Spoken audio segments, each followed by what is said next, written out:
perhatikan dulu lingkungan di sekitarnya. Apakah masih ada sampah? Nah, jika ada sampah, tolong sampahnya dibuang ke tong sampah supaya kita belajarnya jadi nyaman.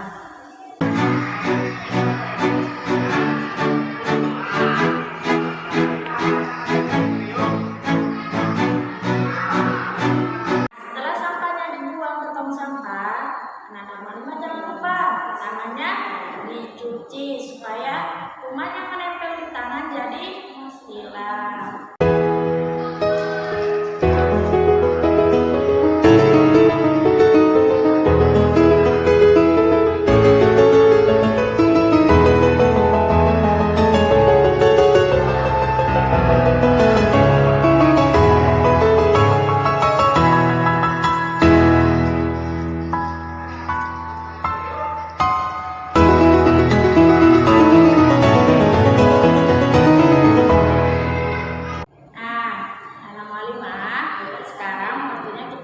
Sholat duha. Nah, sebelum sholat duha, anak nomor 5 berwudhu dulu.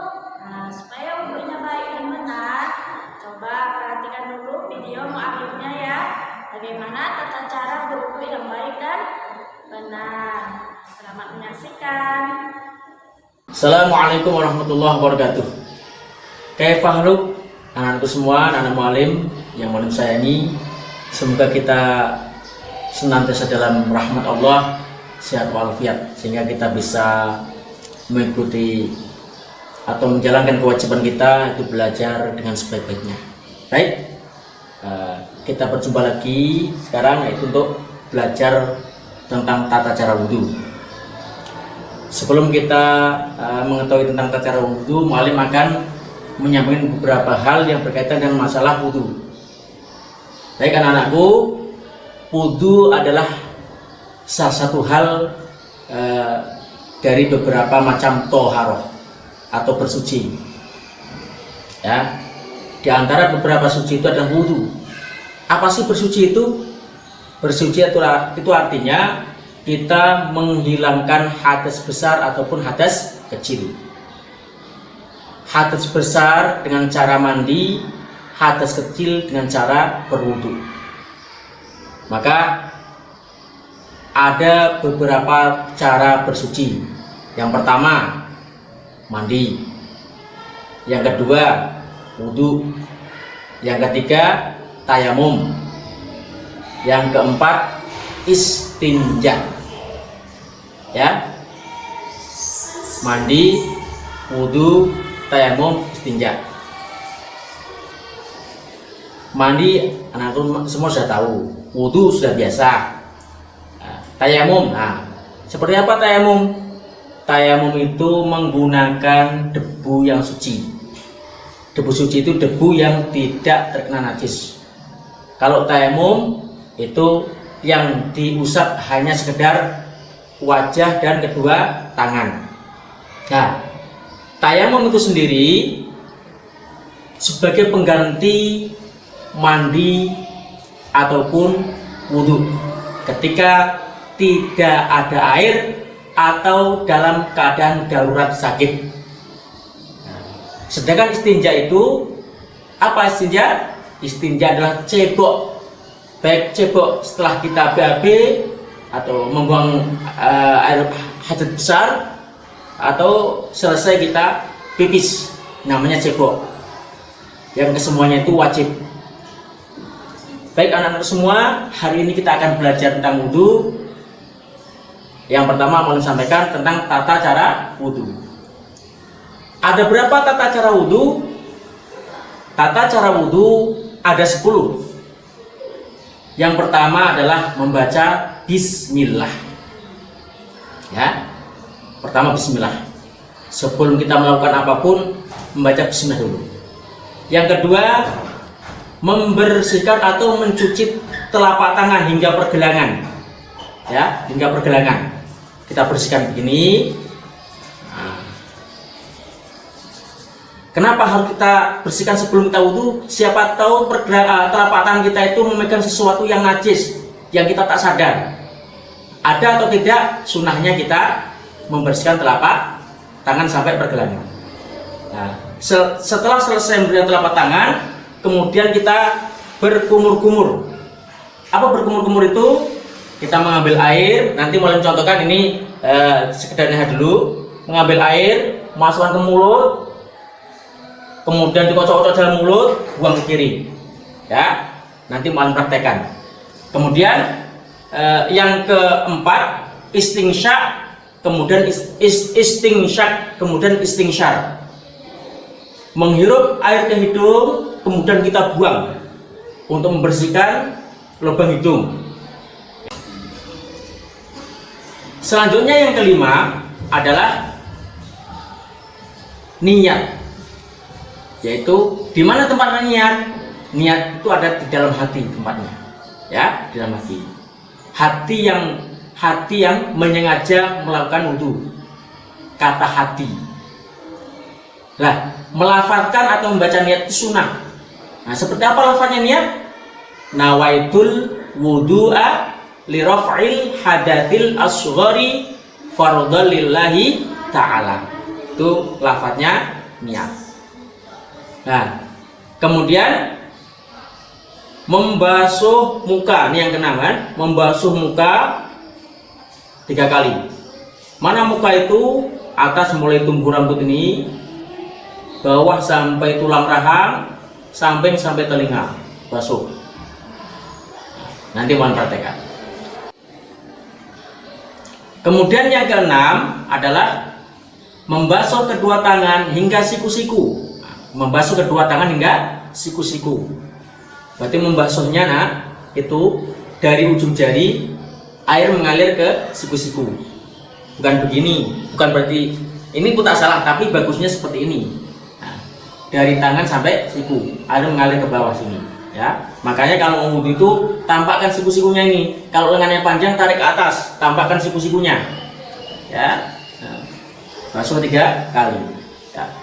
Kemudian yang ketujuh, mengusap kepala atau rambut kepala. Kalau kita pakai peci, buka pecinya. Nah, buka pecinya. Ya. Nah, masuk dulu peci ke sini. Ya. Membasuh kepala. Caranya gimana? Ambil air, kibaskan, usapkan.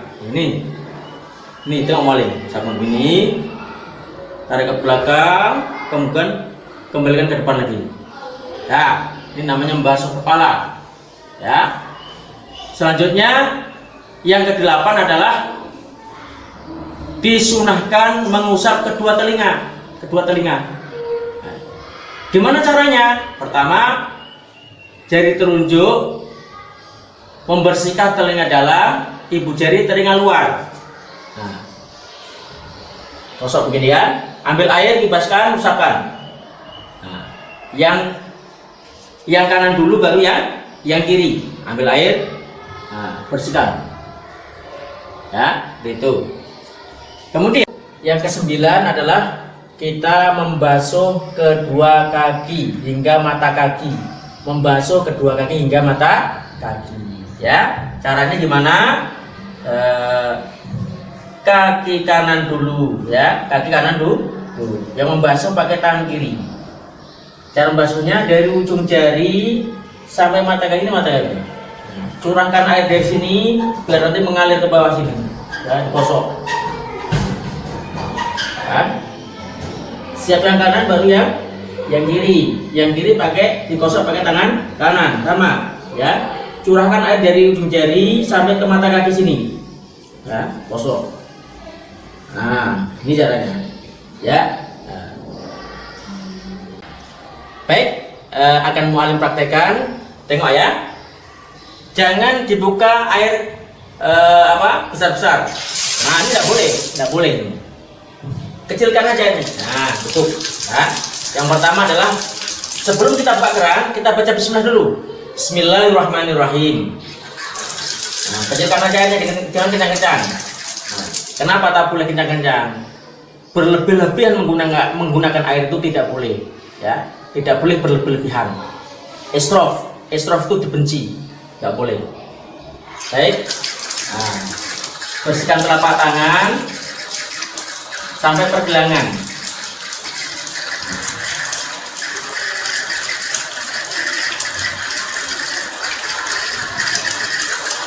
Selesai membersihkan telapak tangan, kemudian berkumur.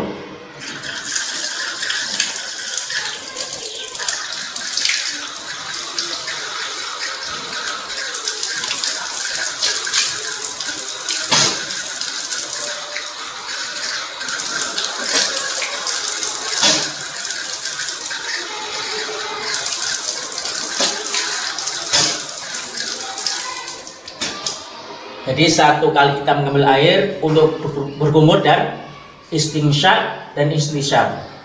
Bisa berkumur juga untuk membersihkan lubang hidung.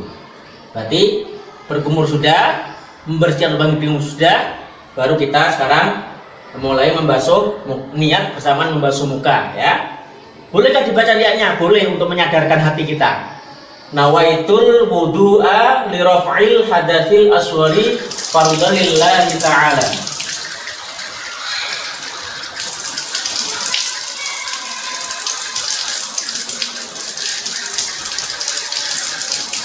Nah, basuh muka. Jari telunjuk membersihkan ini mata, biar matanya hilang. Kemudian ibu jari belakang telinga. Nah, tengok lagi ya.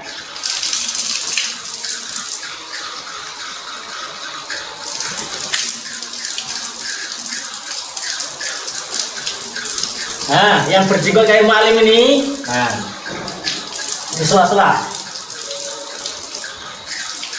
Nah, baik, setelah membasuh muka, kemudian membasuh kedua tangan. Karena tangan ada dua, ada kanan ada kiri, maka dahulukan yang kanan. Rasulullah menyukai mendahulukan yang kanan.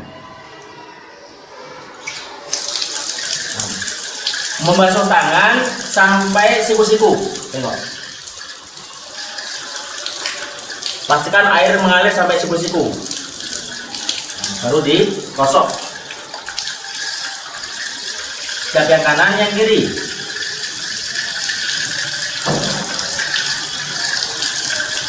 Gosok sampai atas siku. Tampakkan sikunya basah.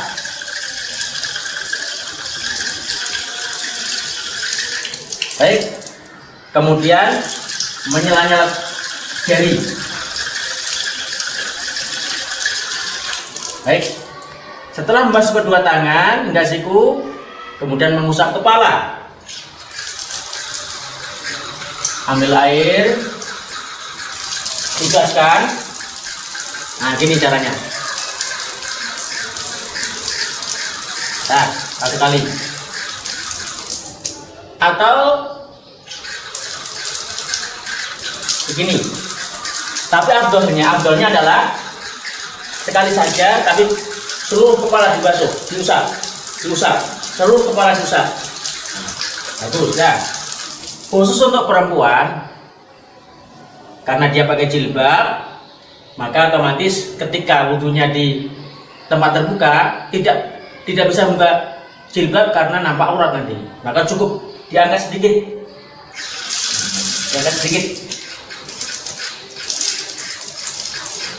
pasti ubun-ubun. Nah, basuh 3 kali, pasti ubun-ubun. Ya. Baik, selesai kita mengusap kepala, kita lanjutkan dengan mengusap kedua telinga. Karena telinga ada kanan dan kiri, jauhkan yang kanan.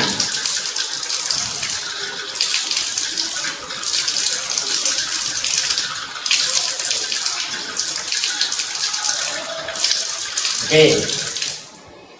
Selanjutnya kita membasuh kedua kaki. Selanjutnya adalah membasuh kedua kaki hingga mata kaki. Dari ujung jari sampai mata kaki sini. Ya. Kosok. Digosok dulu. Baru di sela-sela jari. Pakai jari kelingking. Agar sela-sela jarinya bersih. Selesai yang kanan, baru yang kiri.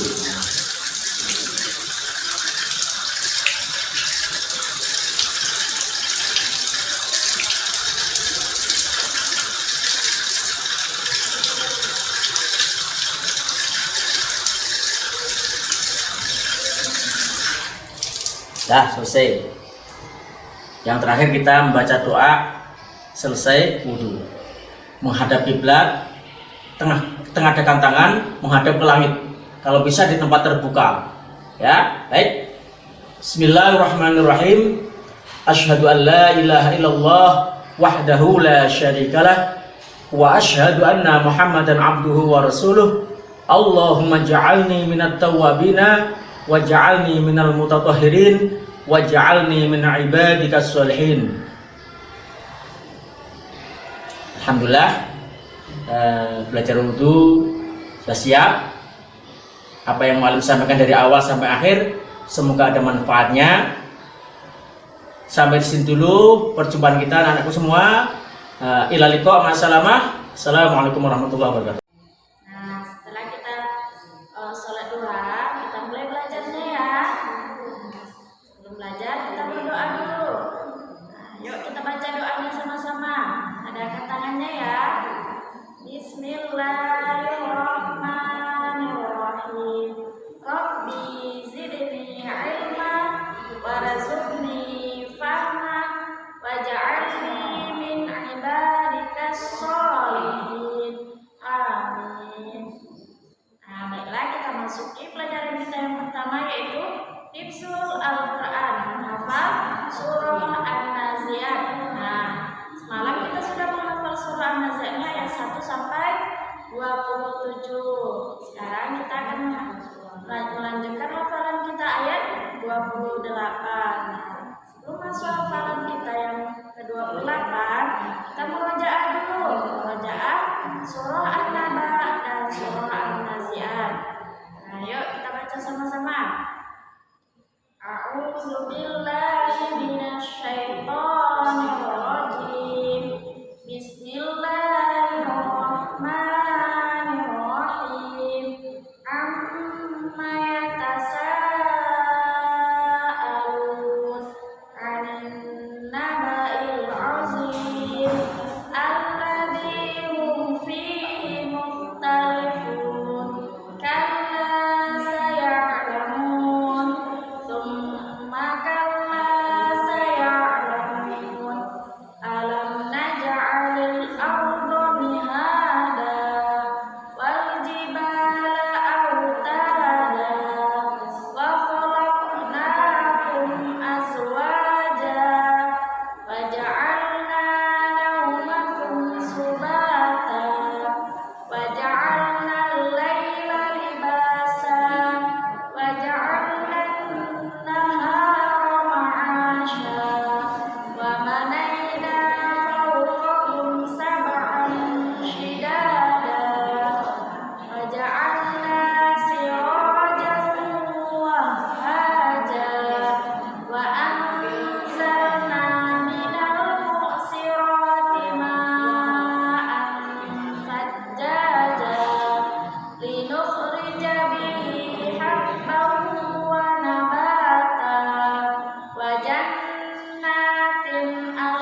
Bismillahirrahmanirrahim.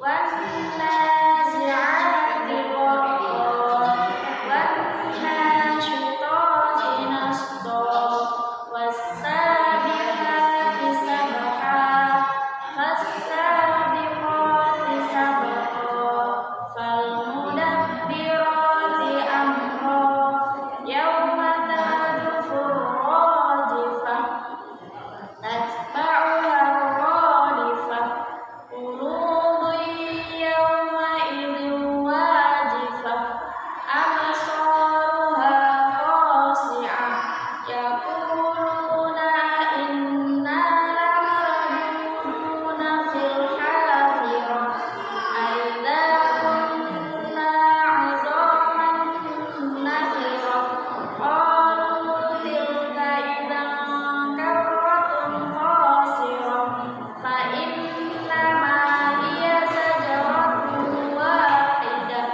fa idza hum bis-sahirah, hal ataka haditsu Musa, idh nadahu rabbuhu bil wadil muqaddasi tuwa, idhhab ila fir'auna innahu tagha, faqul hal laka ila an tazakka wa ahdiyaka ila rabbika fatakhsha, fa'arahul ayatal kubra, fakadzdzaba wa 'asa, thumma adbara yas'a, fahasyara fanada, faqala ana rabbukumul a'la, fa'akhadhahu Allahu nakalal akhirati wal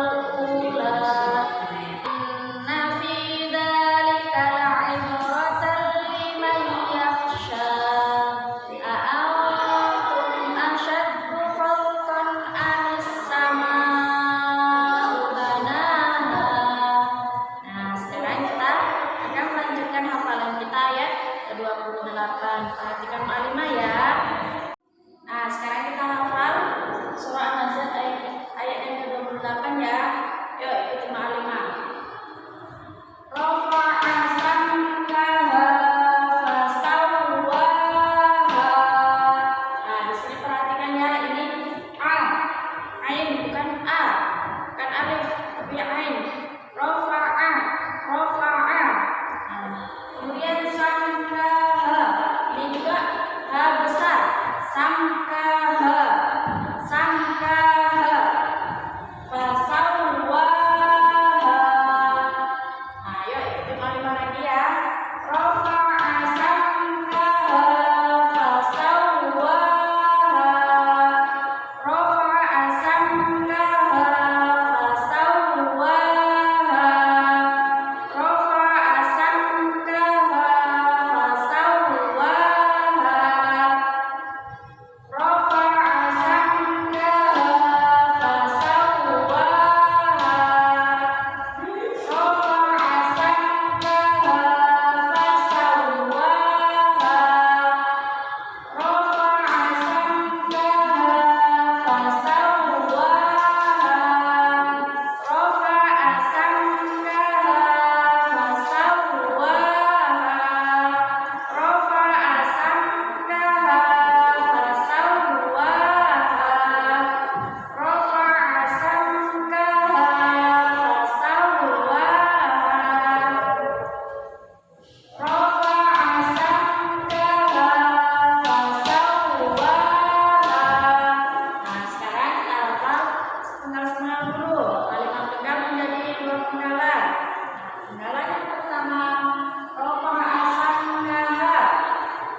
kita akan belajar sains Al-Quran membaca Iqra 2 halaman 62. Nah, di Iqra 2 ini udah ada panjang pendeknya ya. Jadi silakan anak-anak mu'allimah perhatikan panjang pendeknya supaya bacaannya benar dan mendapat pahala.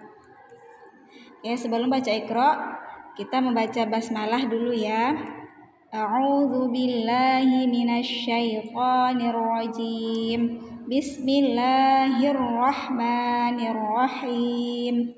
Romaya, romaya, romaya, romaya.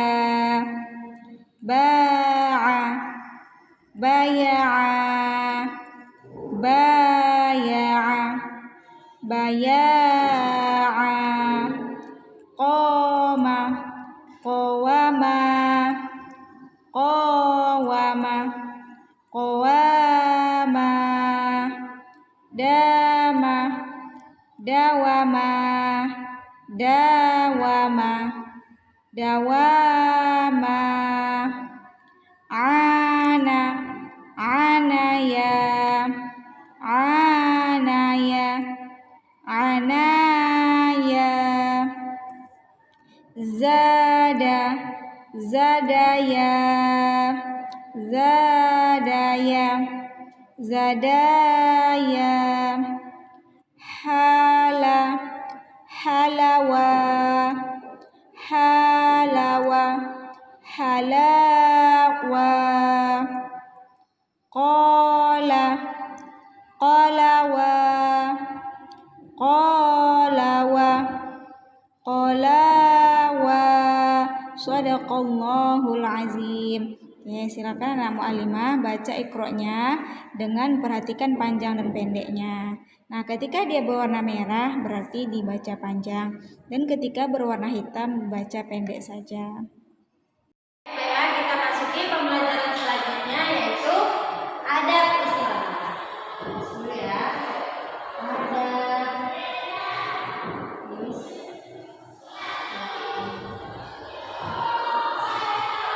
Nah, pada pembelajaran adab Islami sebelumnya kita sudah belajar adab kepada orang tua, adab kepada muallim, muallimahnya. Dan kemarin kita sudah mempelajari beberapa poin adab-adab kepada sesama mukmin atau sesama orang Islam. Nah, minggu-minggu kemarin poin-poin yang sudah kita pelajari, yang pertama saling tolong menolong, tidak boleh sombong atau meremehkan orang lain, saling berkasih sayang, 4, berhati-hati mencari teman dekat, mencari teman duduk atau teman bergaul yang baik, dan lain-lainnya. Nah, sekarang kita masuki poin yang ke-9 yaitu berakhlak mulia. Nah, kita lanjutkan ya. Yang ke-9 ya. Yang ke-9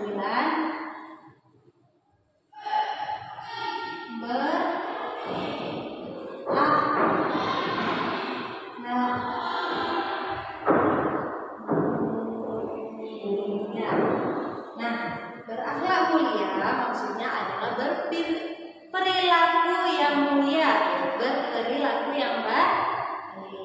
Nah, anak-anak muallimah, kalau kita berakhlak mulia atau berperilaku yang baik, banyak orang yang senang sama kita, banyak orang yang sayang sama kita.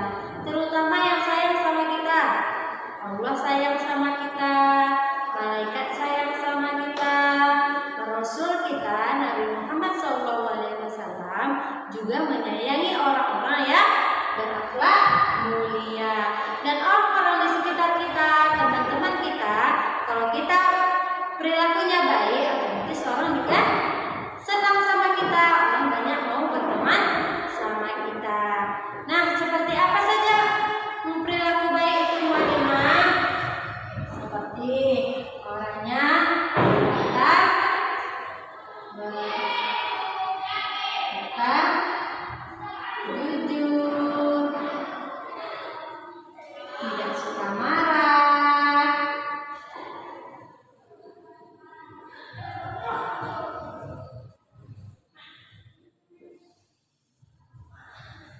hormat kepada orang tua, hormat kepada orang yang lebih tua. Nah, ini salah satu contoh akhlak yang mulia, dan ada contoh-contoh yang lain. Mudah tersenyum, sering menyapa kawan atau ramah, itu juga akhlak yang mulia. Nah, tahukah anak-anak mualimah siapa orang yang paling baik akhlaknya di dunia ini? Dari zaman Nabi Adam sampai sekarang. Nah, orang yang paling baik akhlaknya adalah Rasul kita, yaitu Nabi Muhammad SAW. Sebagaimana disebutkan di dalam hadis, karena Rasulullah SAW ahsanan nasi khuluqan, yang artinya Nabi Muhammad SAW adalah orang yang paling baik akhlaknya. Berdasarkan hadis tadi menyebutkan bahwa Nabi Muhammad itu adalah orang yang paling baik akhlaknya. Rasulullah SAW memiliki akhlak mulia, berkata jujur, tidak suka marah, hormat kepada orang yang lebih tua, tidak suka berkata kasar, bicaranya lemah lembut. Nah, Nabi Muhammad dia sangat jujur orangnya, sehingga dia diberi gelar Al-Amin, artinya orang yang dipercaya. Al-Amin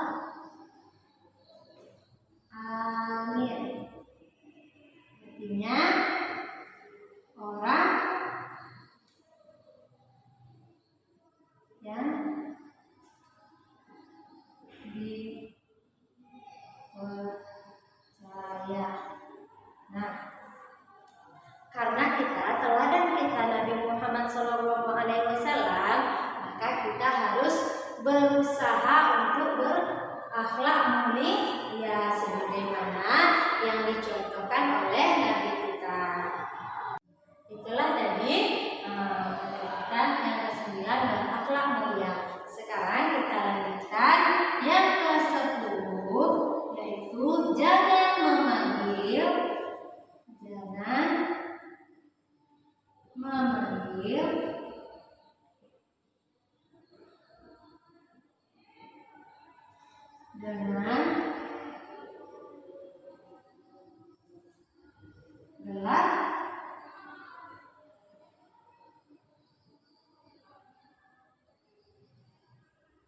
gelar yang